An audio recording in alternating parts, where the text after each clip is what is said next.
Welcome to Networking Unleashed, Building Profitable Connections. Today's conversation is one I've been looking forward to because it hits at the intersection of grit, growth, and relationships that truly matter.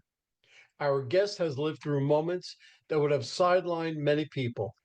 Instead, he took those experiences, both from military service and personal setbacks, and built a leadership approach grounded in clarity, discipline, and measurable progress. He helps others rise above uncertainty with intention, create businesses that last, and surround themselves with people who lift them higher. He's not about hype, he's about real results. And here's and he's here to share how resilience shapes the way we connect, work, and succeed. I really want to welcome Tevan. You're like a brother from another mother.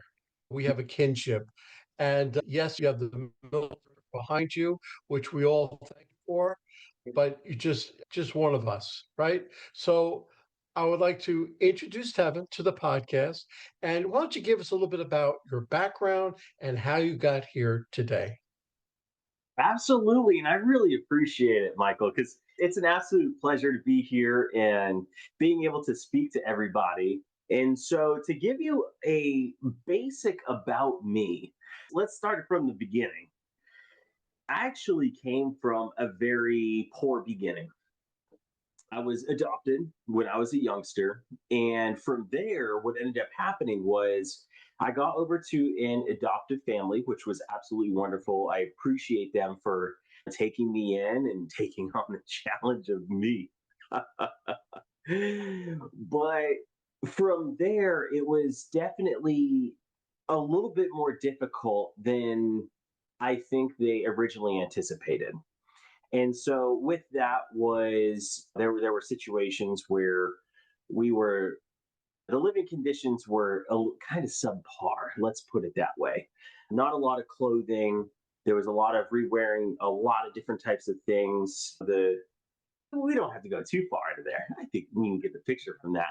But then eventually, when I was 12 years old, I got my first job, and I started to learn some basic things. During this time, somebody that was supposed to be very close to me had said something, and it stuck with me. And they said that you are useless, you are going to be worth nothing, and you'll never do anything. So that right there, I was 12 years old. And so that was, let me tell you, I took those embers and those flames and I put them inside, and they have fueled me since. Because from that very moment, oh, and I also, to even just pour a little bit more salt in that, they said that you'll never find yourself a spouse or anything. No woman would ever want to go ahead and marry you one day. You don't have any skills, you're worth nothing. So, with that being said, from then on, I learned how to work on vehicles. I learned the construction space. I got myself into landscaping. I started learning all types of blue collar work. I figured out how to get into business. I was in middle school and I was selling little desserts and everything and upselling different kids. And I was pretty much reallocating their lunch money. And so right into my pocket. So I learned those basic skills when I was younger. And it wasn't that anybody was there to teach me, it was more or less survival instinct. And so I took a lot of those skills into my adulthood. When I was 17, I was kicked out of my home formally. And that was due to them no longer wanting me in their home. I had maybe $5 to $20 to my name. I had a small twin size mattress with me as far as my possessions go. That went along with a small box of just random knickknacks and whatnot. But that mattress had been with me for probably the better part of a decade. And before that, someone else probably had it for a decade, because I remember getting that bed. I thought it was the coolest thing ever, but I actually picked it up from the public dump. And so with that, I found somebody gracious enough to take me in. I had to pay rent. I didn't have rent money. And I was paying less than like $50 a month for a room. I literally couldn't afford anything whatsoever. And so from there, I ended up in a situation where I was trading labor for a place to live. And I worked for their business. And then one day they looked at me, they're like, Tevin, what are you going to do with your life? Because this situation, it ain't going to last for very much longer. And so I ended up joining the National Guard. And so that was my introduction into the military. And I'll tell you what, Michael, I found myself in basic training. And I'm not going to lie to you, right before I even shipped out, somebody said, hey, where are you? You're supposed to be at the airport. I'm like, what? For what? They're like, yeah, you got to go to basic training. Huh? What's that? And they're like, son, report to the airport immediately. Roger that. Okay. And then so I ended up going over to basic training and the AIT that followed it. And so after all that, I got back over to the state of New Hampshire. I was now officially in the military. I was a private first class at the time. And so it really just went from there to me going to college. And then also simultaneously, I went to the police academy, became a corrections officer for the state of New Hampshire over at the state prison. And then one day, I remember I was at the training for the summertime. All the National Guardsmen have to attend about 2 weeks out of the summer. And this platoon sergeant, he comes up to me, he says, hey, Tevin, yeah, you don't belong here. Huh? I'm like, what do you mean? And he's just basically proceeded to tell me, look, you've got some unique sets of skills that I haven't seen before. And at the time, I thought he was kind of yelling at me in a way, or there was disapproval. And I couldn't quite wrap my head around it. Eventually, he said, go try out for something more challenging where you will be able to be satisfied with what you're doing. He's like, you're special, man. And that was it. We left the conversation at that. Now, I ended up peeling back the layers on that later on. And one thing led to the next. I tried out for special forces. I ended up getting picked up. I was selected. And then after that, 2 years later, I donned the Green Beret. After having gone through a series of very difficult things, and throughout that course, it was very challenging mentally and physically, and at times spiritually, just due to the fact that I was so far displaced from everything that I knew. And I was just thinking in my mind, wow, this is so different, but I liked it. I liked it a lot, Michael, I'll tell you. And so after going through all that, I ended up opening several businesses. And along the way, I figured out that I had a very special gift for helping people. And I was talking to somebody one day, and they were like, I don't understand. Don't you need to like go ahead and wait for things to just come to you?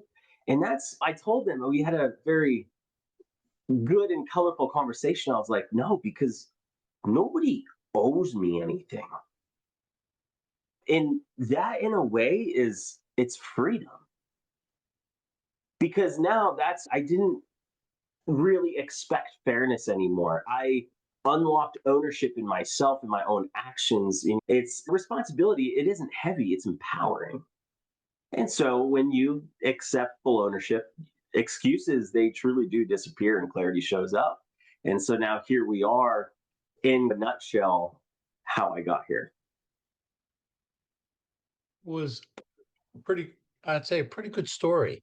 It's, I think back to the way I started the military and the way I went in and everything else. I thought mine was a very good and colorful story until I heard yours. Okay. So mine doesn't even compare to yours. So I'm not even going to go into what mine was. Okay. So I am just going to hit you with a few questions. All right. So let me start out by saying many people see networking as surface level. How did adversity change the way you connect with others on a deeper level? I love that question. Here's the thing. When I connect with people, I really am trying to develop something that is super authentic, real. It's not that I'm trying to get something out of them. I really do believe, I'm a stern believer. I think this would be the better way to say it, that everybody has something to offer. Everybody, everybody. I agree. And every single story matters. And everything that somebody does. I was actually at a very interesting event with John Maxwell, and he had spoken about something that was very religious in nature. But to give you the short and sweet of it, everybody has the ability to convey a message. And what's really cool is that every single person has a different level of ability to go ahead and convey said message. They have a different stage for it. And so some people, they have a massive stage, think Hollywood, or think like a massive following or gathering that they have cultivated over time. And I think that's great. But the networking overall, I really do try and never forget that everybody has something that is important and is likely a key puzzle piece inside the overall puzzle that we're all trying to put together over time. And it's 2025, 2025 years, and we're still going. Absolutely. You have to put yourself in their position. It Yeah. may not be that important to you or something that you're working on, but if you turn it around and if you're them, it's important to them. And it's important what we call active listening. If you listen to them properly, if you listen to what they have to say, don't think about the next thing that you have to say. Think about what they are telling you, and then you repeat back some of what they said and say, if I understand you correctly, X, Y, X, Y, Z. And they'll say, yes, that's exactly what I'm talking about.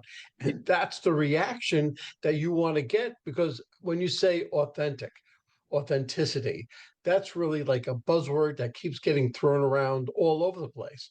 But if you truly believe it, if you truly believe it, if you're being your authentic self, you're being authentic to the person that you're speaking with, and they will feel it. They will feel Yes. it. They will feel it that they are being listened to, and that's such a big difference. And I can go into that a whole lot more, but I'm not. Okay. All right. All right. You face situations where perseverance was non negotiable. What habits do you now use when building new business relationships that come directly from those experiences? Ooh, tying those two together.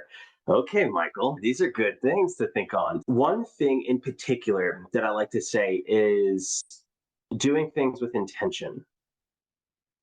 Before I begin doing something, it could be as basic as just developing a relationship kind of thing.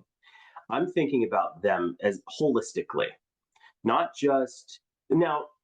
Keep in mind when perseverance, I'm trying to go ahead and follow through with something and be continuous at it and ensure that there is an outcome. And I'm hoping that it's going to be a good outcome, of course.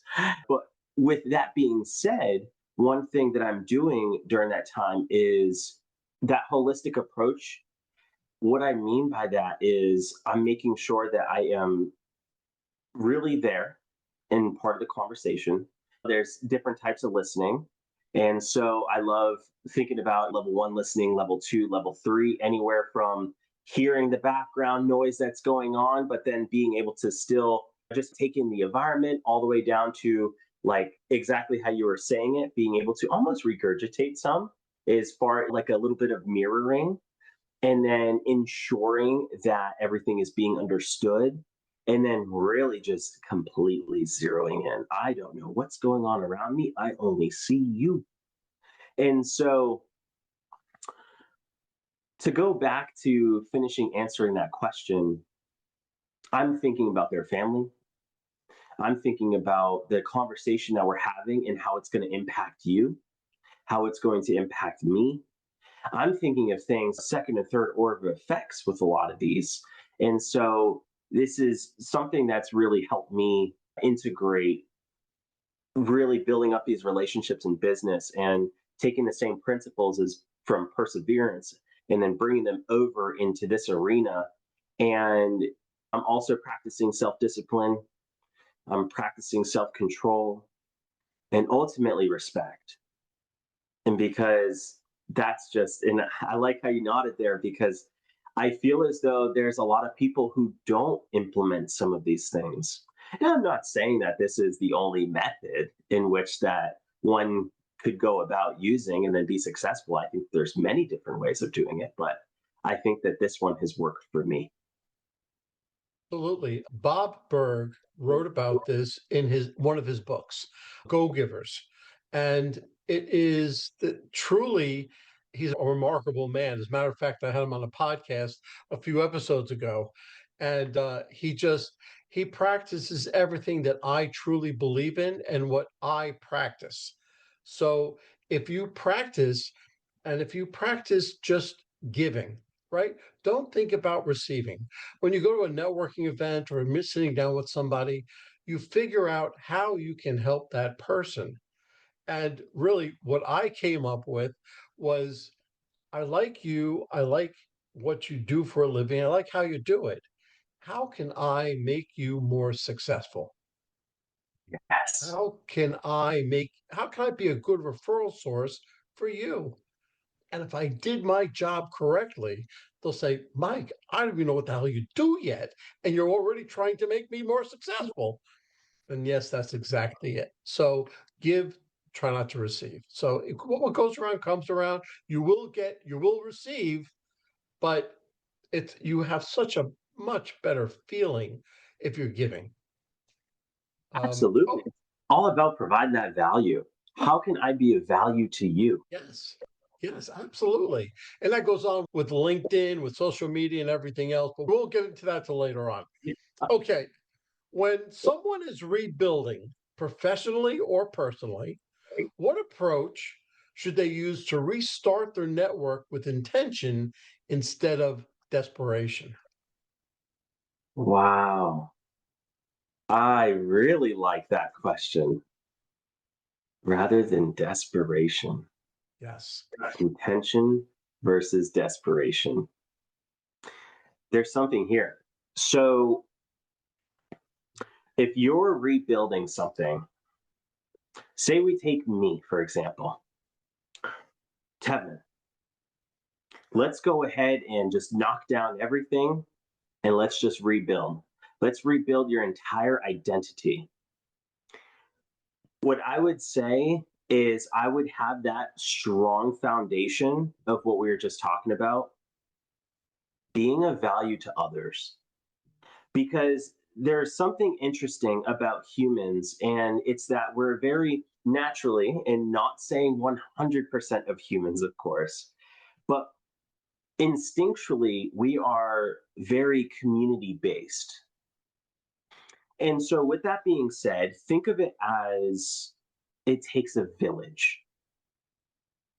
And so, if, and we've all experienced this, especially in grade school, for example, where that one child who's inside of that little play area who's bullying all of the other ones and boasting about everything, they don't often have a lot of people around them. It could be because they were cultivating fear amongst their peers. It could be that they were being disrespectful, which that one's huge. And there could also be a slight inclination that they're becoming a loner, that they don't want people, that they're pushing everybody away. And for some people, it's a coping mechanism of sorts. And because everybody has different life situations going on, and that may provoke something like that. But the way that I would do it is I would start with being of value to others and showing people that, hey, I really am here to help you. And by me helping you, this amazing friendship that we're forging will actually slowly refine myself. Because if I can serve others, right now I'm teaching myself, okay, there is etiquette, which that's an interesting word that I haven't actually heard anybody use in a while. But there's Yes. also those different types of communication skills that are being developed. It furthers into my personal three rules, which I've already went into a little bit: self-control, self-discipline, as well as respect. But then one of the biggest ones is character. Building up these things may seem a little silly, but from the outside in, what I've noticed is that people do pick up on it. Simple acts such as smiling, those ones, like little things like that, they really do go ahead and stack up on one another. And so over time, I noticed that if I were to go ahead and redevelop myself by doing this over time, it would probably get recognized as being positive, and people may gravitate naturally towards that. And it's not because of coercion, it's not because of any malicious intent or anything like that. It's just simply being a good human. And people like that. I know it's some for some people it's kind of like a newsflash, but it's something that took me a long time to really figure out because I went through all those stages. I went through times when I thought that being a loner was better. I thought that building by myself was going to get me farther in life than anything. But what I slowly realized is that all those people who were fully content with what they were doing and competent, and they were showing all of these amazing traits, I realized, wow, they're very community oriented. They are not selfish. They are always looking to give back. And people see it and they want to be a part of it. And I Yeah, hope that was a yeah, good explanation. absolutely. And it all comes down to it, something as simple as body language, right? Mm, You said smiling, and that's the first and foremost. Whenever anybody meets anybody or is in a networking event, would you rather talk to somebody who's smiling or they're always are upset like this? It's a whole different concept. Or if they're open as opposed to being closed. If they're standing shoulders straight to you, or they're talking to you like this and looking at everybody else in the room, paying attention to so all of that stems from exactly what you were saying. If you put all of this together, and it's no easy thing, somebody can't just say, oh, you know what, those guys were right, and that's what I'm going to do tomorrow. This is something that's got to be practiced, that you've got to do. And listen, I always say, talk into a mirror. See when you're speaking with somebody, right? Practice smiling. I do a lot of workshops, and I always have the customer service people come in with the salespeople, and I say, put a little mirror next to the telephone, and smile as you're speaking with them because you can almost see the smile come through the phone. It's all about that. And I've had some very good results, but all of this comes down to how you're personified. It's all that body language. And when I coach the CEOs, CMOs, CIOs, all the C suite executives, I tell them, you've got to do all this because if I teach the people on the bottom, the salespeople and everything else, but I don't show you, what is that going to do for the company? That means that you're going to go back to doing the same old thing that you always did, and you're going to undo everything I taught them. So it's a whole give and take, but I digress. Okay. yeah, I What? love those points though. Yeah, yeah, it's so important. And listen, by me being a speaker and going out onto the road and everything, I've got 1,000 of these points, but this is a podcast. I'm trying to Yeah. put everything around you. Okay. What's one principle from your military background that you believe every entrepreneur should apply when developing professional connections? A principle, one principle. Yeah. Now, I want to tell you now, I've got up through the ranks. I was the law enforcement flight chief of my group. And there are many skills that I have, but I'm asking you to give me one principle from your military background that you believe every entrepreneur should apply when developing a professional connection. Ooh. So thinking about, I guess we could say, I have so many different ones, so many different ones. But I think that one thing I will go with, and it's one of probably the most basic and foundational, is slow is smooth, smooth is fast. But if we were to go ahead and peel that back a little bit, for those who are thinking, oh, I'm not entirely sure what that means, but another way to think of it would be don't rush under pressure. If you can focus on precision and discipline and fundamentals, then you're good because rushing ultimately gets people hurt. Calm execution saves lives, can save relationships, can save all types of friendships and opportunities. There's a preservation around it. And just think, as a takeaway for this one small principle of slow is smooth, smooth is fast, speed, it comes after competence, not before it. Very good. And I will second that whole thing that you just said because I had three other things in my head and you just picked out something completely different, but so in tune to what the question was. That was perfect. Okay. When someone feels stuck or defeated, how can the right connection become a turning point and what steps helps that happen? So when they're stuck, Yeah. I felt stuck. I've hit that wall Yeah. many times. Yeah.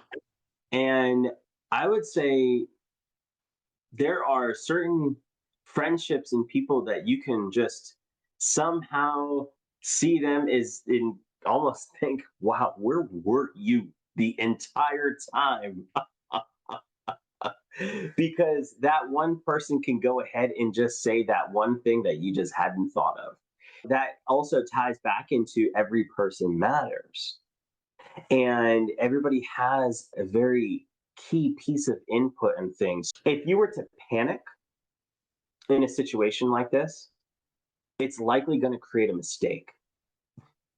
And when you're stuck, that's when I'm talking about that panic right there. That's what creates the mistake. But if you can stay calm, it's going to create that clarity. Now, that one person right there that may have that one piece of input for you, it that could change everything. And so, as far as where you can go from there, now you have the opportunity to master those basics until they're absolutely automatic for you. And no matter what it is that you're doing, it's all going to show up naturally once those reps are all getting completed one after the next. And that one person, that one connection could have been that one thing that solves it. Heck, there are people out there, I'm not quoting anybody in specific, but I will paraphrase an article that I had read not too long ago. And there was this individual who had, I believe, a net worth of, I want to say $1,000. And that was everything that they had to their name. Okay. And that net worth was all liquid asset. There were no physical assets. And they spent, I believe, 900 something dollars and it was wasted. Now, I'm not saying that it was wasted. They quoted it as being wasted. Now, again, this is just paraphrasing the story. What ended up happening was they went to a party or a gathering, a celebration perhaps. And during this entire situation, what happened was they were standing in the corner, but they were still smiling. And you know how sometimes when people stand in a corner, they're usually mopey. Their facial expressions, it really says all. And so what ended up happening was somebody went up and they commented on the fact that, wow, you're in a corner, but you're happy. what's going on? And they're like, oh, you know, like those nervous people, they make joke on joke on joke when they're like, they don't know what else to do. That was that person's survival instinct. Somebody else had picked up on it and wanted to go ahead and lend a hand. So they had a very warm conversation. Now that person who was standing in the corner, nervously smiling, is now, I believe, worth over $15 million. That one conversation was all that person needed. And that conversation was, I would love to go ahead and get a cup of coffee with you. And from Absolutely. there, everything changed. I don't know the details of the story or the rest of what happened during that conversation over coffee. I'm assuming something very good though. Absolutely. I want to take your mindset of what that story said, okay? And I want to put it into a LinkedIn conversation. You can ask for, if you're struggling and you want to get hold of someone, contact them on LinkedIn, say, look, I'm really interested in Mm, your company or your corporation. I would just like to pick your brain. Would you have 15 minutes for me or grab a cup of coffee? And 99 times out of 100, they're going to say yes. Because people love when they talk about themselves, but they love to help somebody else. Now, I've been fortunate where I've had two or three of those phone calls. They said, look, I'd just like to pick your brain. Would you mind if I bought you a cup of coffee? Not at all. I went out and had a cup of coffee. So but I told them, what do you want to know? Because I'll tell you anything. But that's the way it all starts. So if you don't have that one person that you can always turn to, to always give you that kind of a straight way of looking at it, if you need that alternate way, just pick somebody's brain, because you mm, never know where the information is going to come from, but you're going to make somebody else feel so, better, and they may know somebody who will help you. Everything happens in a circle, and everything happens for a reason. My mother said that for my whole life. Everything, whenever anything really bad happened, he goes, listen, don't worry about it. Everything happens for a reason, and you will be better. And I'm like, oh, yeah, sure. But it was proved to be correct almost every time. But the point of the story is, if you have that person to contact, to call, to email, to something, anything, just to get that little bit of advice, don't be afraid. Don't be afraid to do it. Just mm. go out and do it. That's all. Okay. What do people misunderstand most about discipline in networking, and how do you teach them to approach it differently? The first thing that just came to mind is they feel as though, now for some people, I don't want to be attacking or anything like that, but they see it as tasking. They see it as a job. And for some of us, we're like, oh, I already have a really busy schedule. I got to go ahead and now find time to go network. I've got drive time. I've got kids. I've got martial arts classes. I've got yoga. I've got this. I've got that. We've all got things. We really do. Yeah. Yeah. But the thing about it is that ultimately, a closed mouth is not fed. So, one way that I would say to go ahead and shift the mindset is not, I have to go do this event over here. I have to go ahead and go participate in this networking event and meet people and pass out business cards that I had to pay for. I get to go meet these people. I get to go meet some incredible individuals in my own community who are making ripples through all of the town folk here. That is pretty special. Now, to even bring it to another level, imagine you thought to yourself, gosh, I get to be a part of this. And when I go ahead and think of things like that, because we all do it, even us as coaches and speakers, we sometimes are, as the parents would say, okay, kid, preach. As we're saying these things to other people, sometimes even us, we go ahead and forget about the lessons ourselves are teaching others. And so I found myself, of course, 100%. I am so far from perfect. Will never be a perfect person, but I will absolutely strive to make everyone smile and deliver absolute pure value to others at all times. And so, with that being said, I have found myself slipping before in the past, and really all the time in different ways.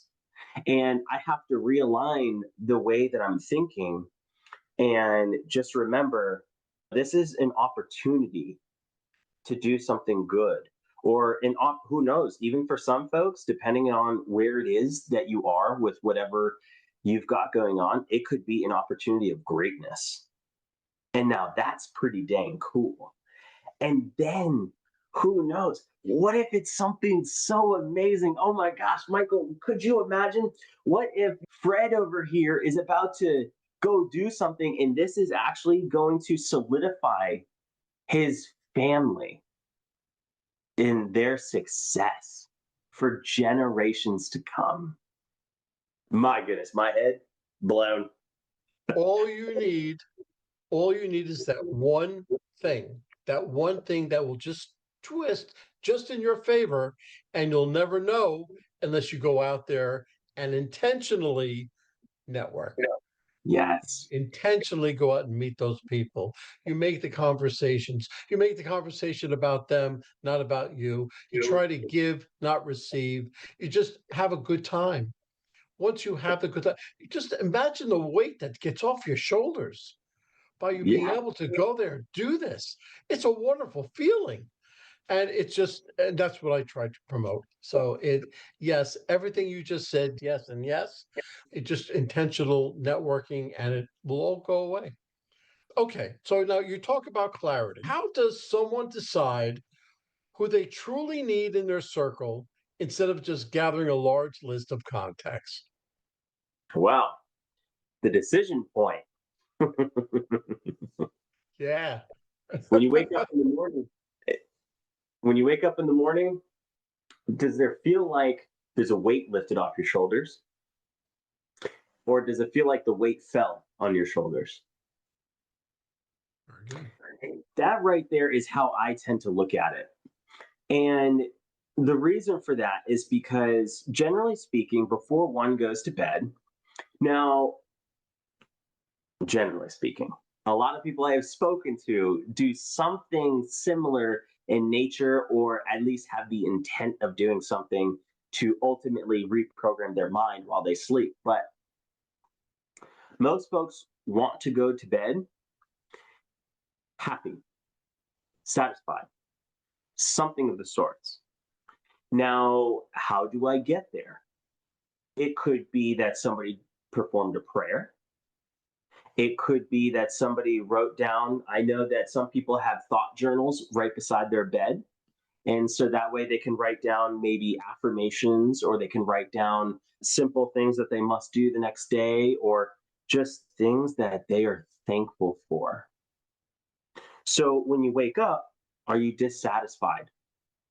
Okay, let's follow that. Why? What's going on there? Let's go ahead and really lift up the hood and see, is it you're not achieving what it is that you want to achieve? Okay, why is that? All right. Now we start off with the problem. Now we're moving down the chain. So it's okay. The people I was hanging out with, they always want to party. Ah, interesting. There we go. Now we're finding something here. I think breaking down, why are they always partying? Oh, I don't know, because that's all they ever do.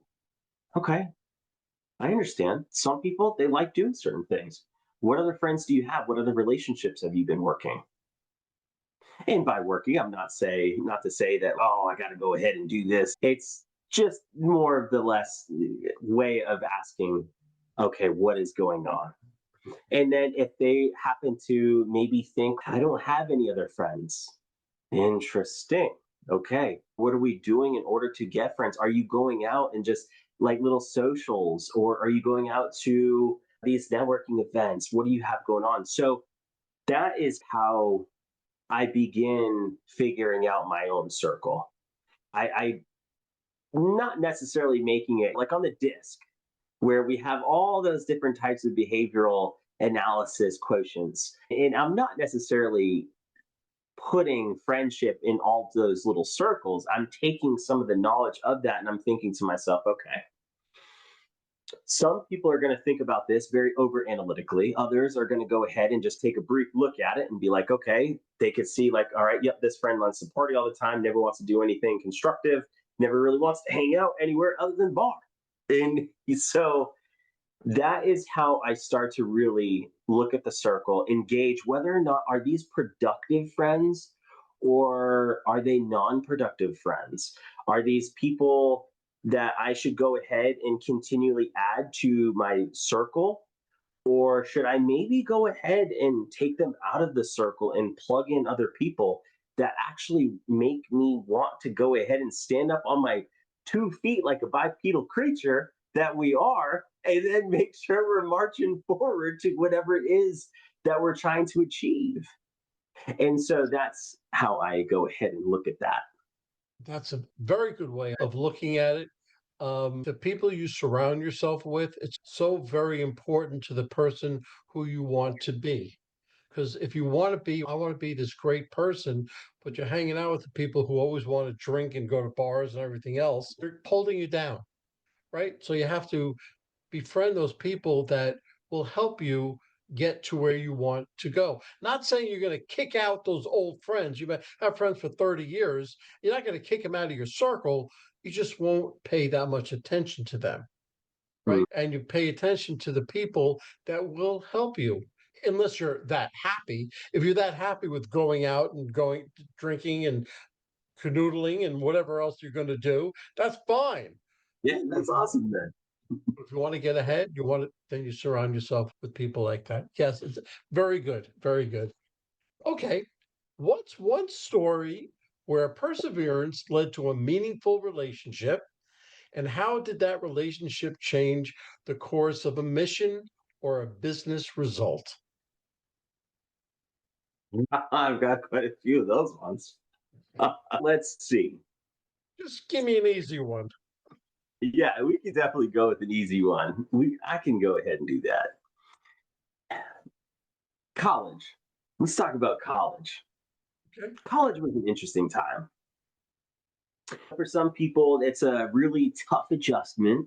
It's something that makes you feel a little uncomfortable. But other people, they're just like, "Yeah, I was born to be in college." So we got a little bit of all mix going on. Me, though, I was fairly neutral. I understood at the time that college is what was needed for my career trajectory at the time. It wasn't something I was in attendance for on a daily basis just because I wanted to go ahead and just be with the cool kids, or just doing it just to be there or anything like that. But one thing that I really aspired to do was, because this is when I was learning foundational skills for business. And yes, I had those experiences growing up, don't get me wrong, but this was more or less when I was actually introduced to textbook examples and techniques.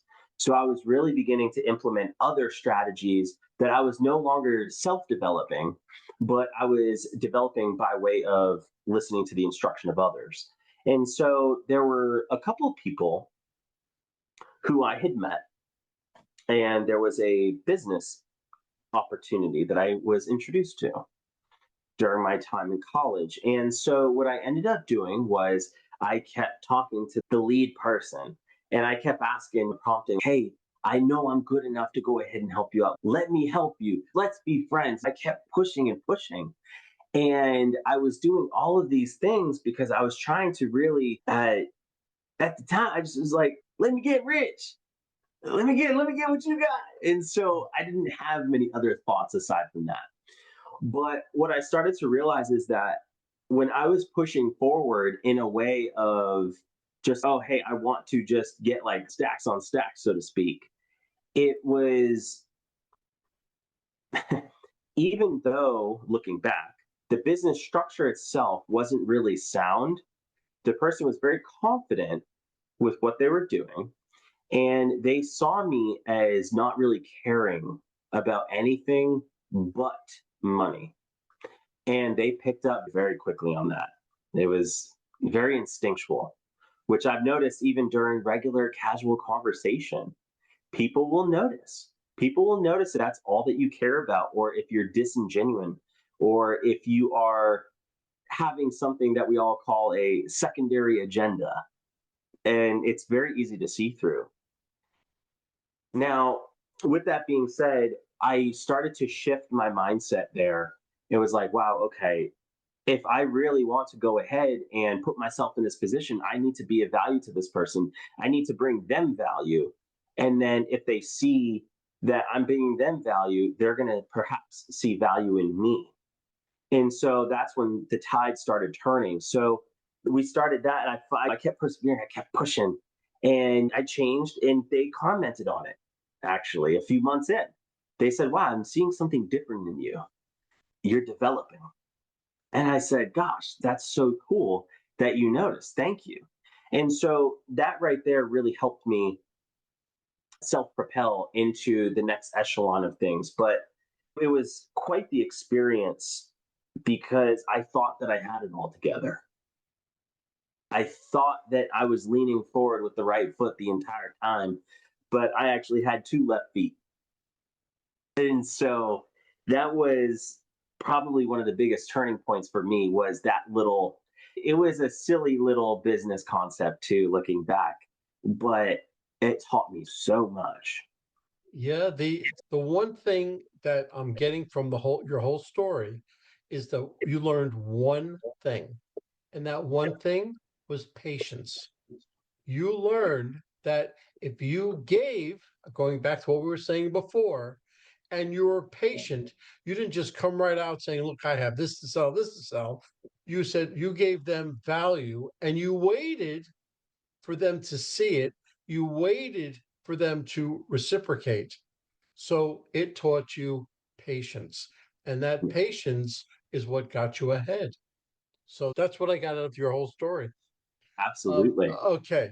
So, how do you stay focused on the bigger goal of growth while still being genuine and supportive in the moment when talking with new people?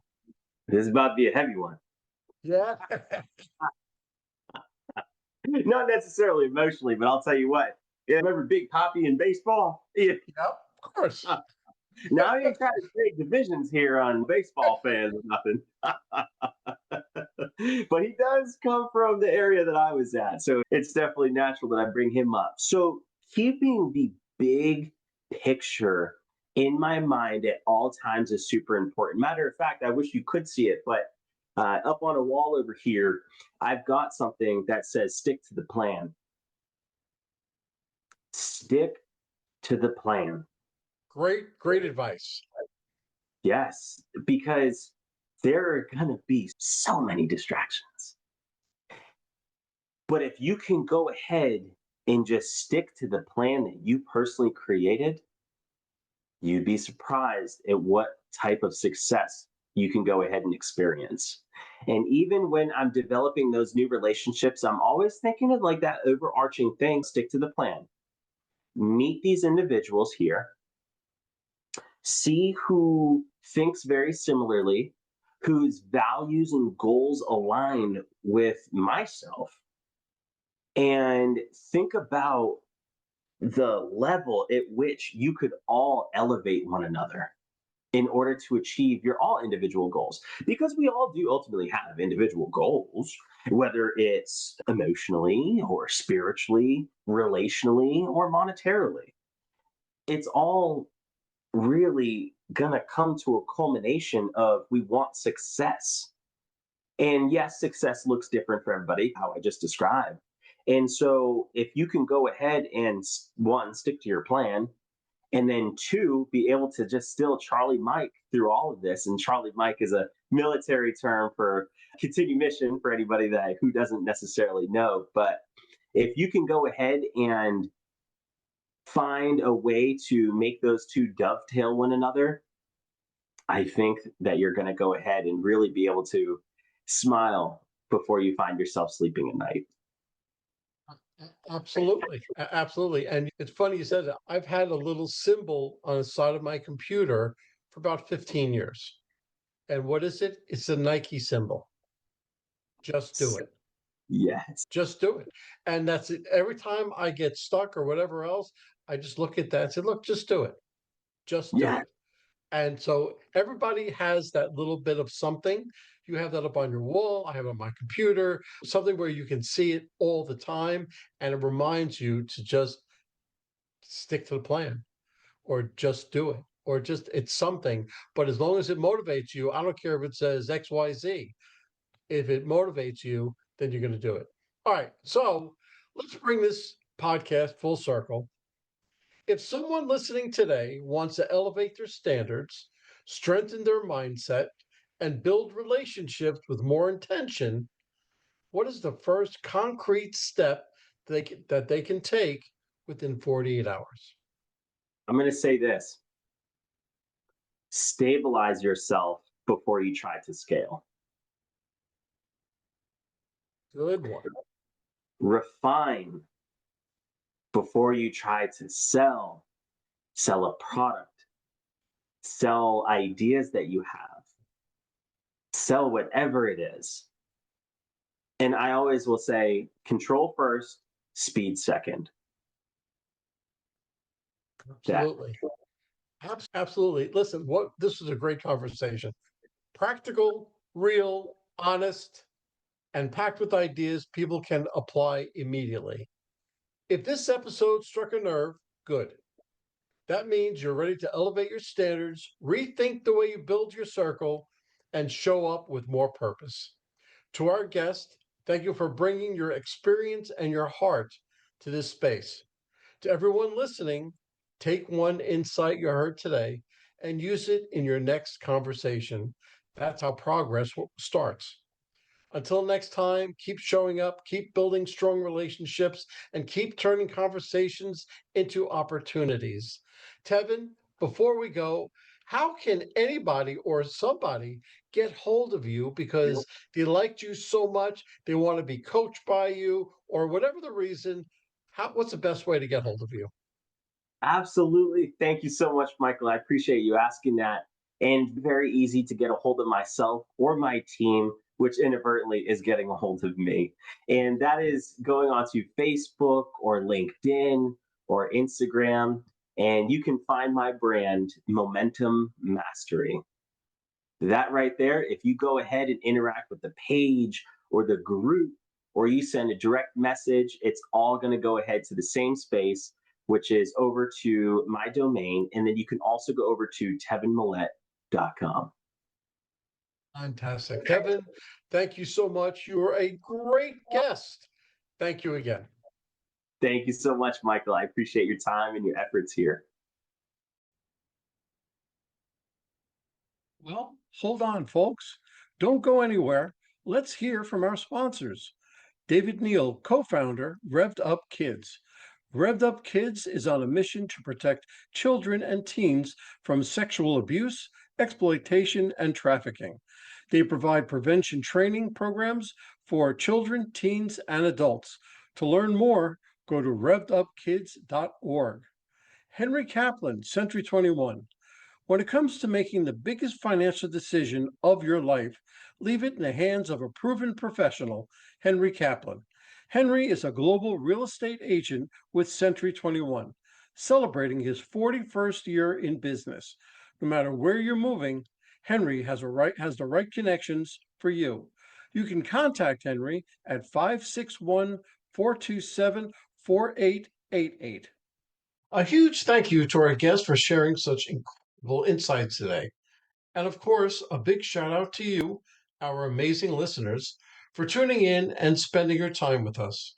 If you're interested in my digital courses, being coached, or having me come and talk to your company, just go to Michael and fill out the request form. Remember, networking isn't about being perfect, it's about being present. So take what you've learned today, get out there, and make some meaningful connections. If you've enjoyed this episode, please don't forget to subscribe, leave us a review, and share it with someone who could use a little networking inspiration. Let's keep the conversation going. You can find me on Apple, Spotify, Pandora, YouTube, or my website, forman.com/podcasts.